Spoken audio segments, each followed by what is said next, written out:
Alrighty, we're heading to the Palace of Versailles.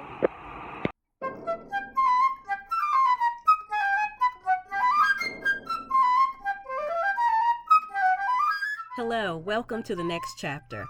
I'm your host, Riva Stewart.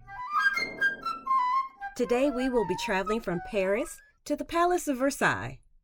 I'll be taking the RER-C metro train from Paris. The trip takes between an hour to an hour and a half. A round-trip ticket costs a bit over €7. It's a lovely bright train, isn't it?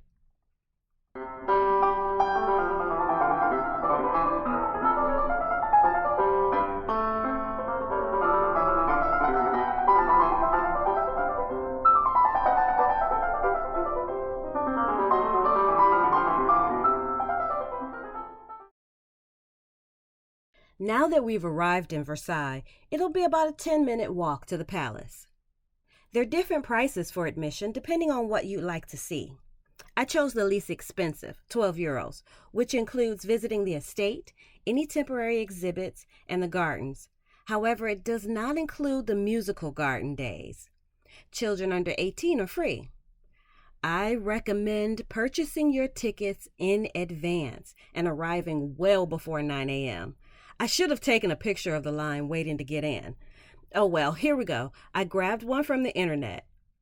This is not an exaggeration. You don't want to get stuck in this line. All right, Louis XIV, you just showing off right now. This is just crazy. Talk about an ostentatious show of wealth. Craziness.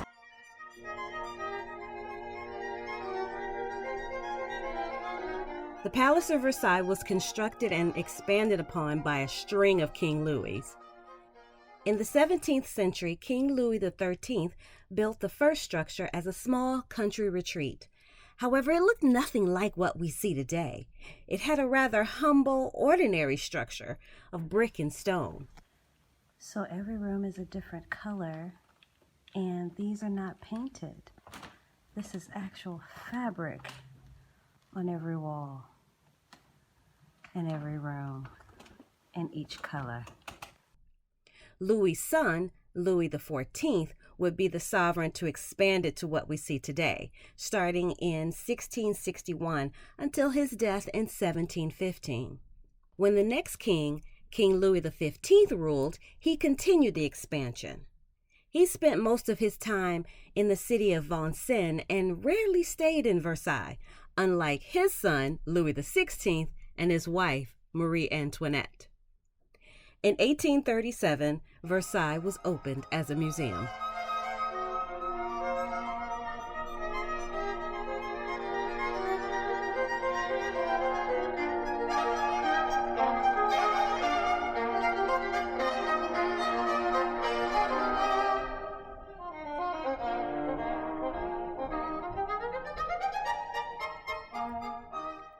The Hall of Mirrors, the most famous room in the palace, was constructed over 6 years. It's 240 feet long with 40-foot ceilings covered in paintings featuring Louis XIV's life.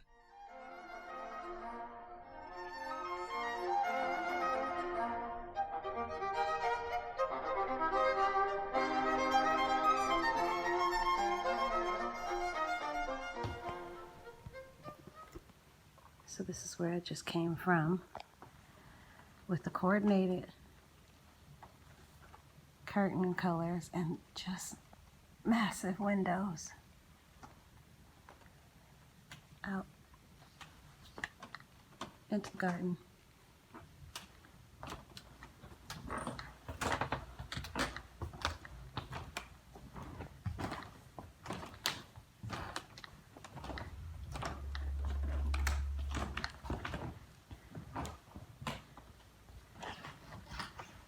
This is the grand apartments.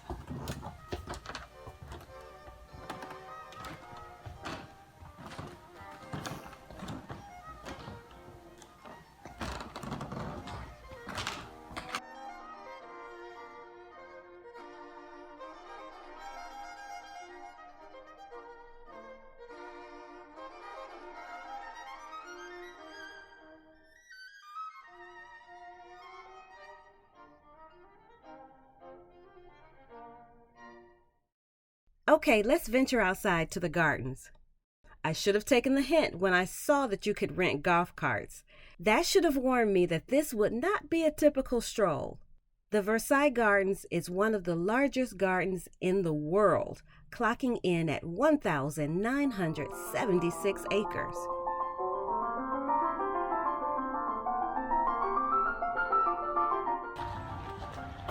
Guys, these gardens are so massive. It feels like I'm out here all by myself because it's so spread out. Oh my gosh. It's a minute since I saw a person. Alrighty, we're coming up to another garden. Oh, okay, I hear a child. Alrighty, so let's see what these gardens look like.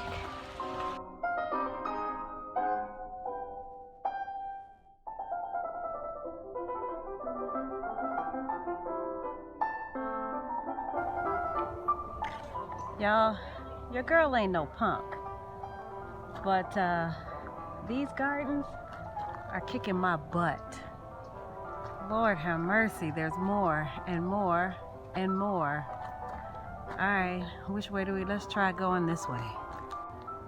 Wait, look, way down there, that's a little golf cart. That gives you some scale.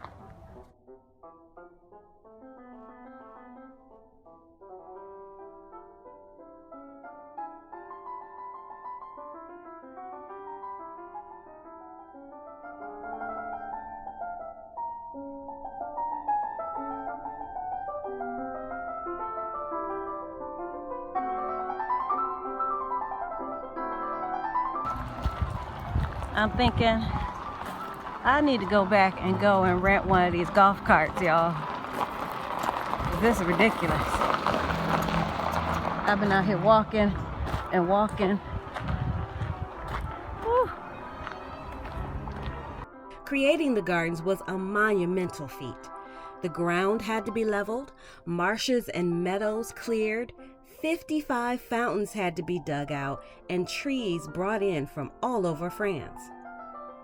To maintain the design, the gardens have to be completely replanted every 100 years.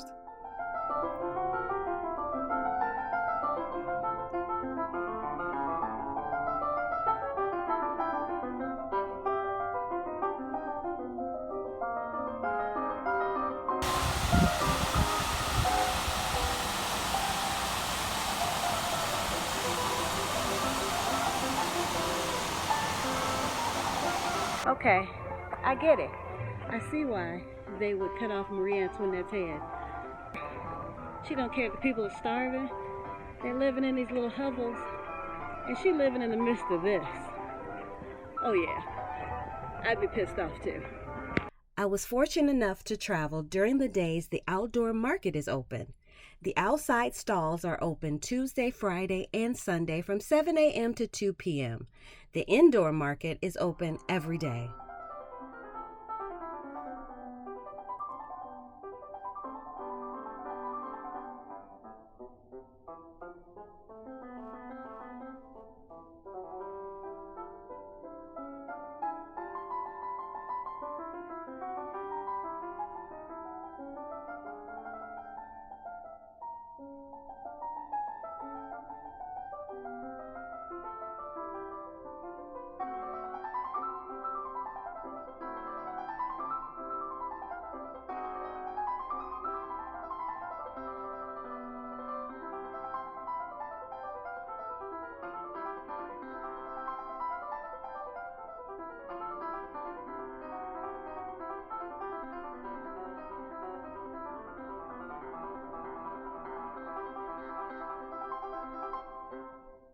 Alrighty, so I was at the market, had to get a baguette.